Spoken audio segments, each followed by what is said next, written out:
Capitains und William Carby blocken ihnen gwychian, David Johnson gwaeddi. I dderafaros cartref tra byddai byw, rhaid i mi fynd yn llofol iawn a fflat yw byw.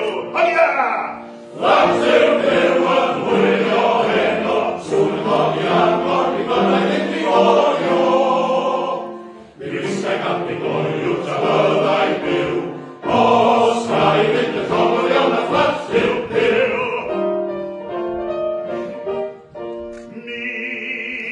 Brynau yn Iwerddon sanes sgidia bach i lawn sio, a'r heiniaeth byle arian.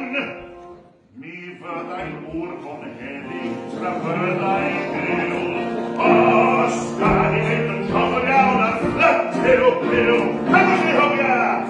Fflat yw byw yn hwylio heno, sŵn cofian mor mi byddai fynd i orio. Mi wisgai gampi gorio tra byddai byw, os rhaid fynd yn llofol iawn a fflat yw byw. Fflat yw byw.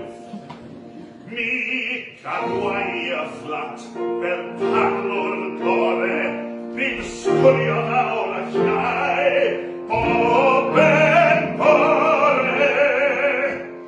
Mi fydd y dres yn sgleinio ar y lliw.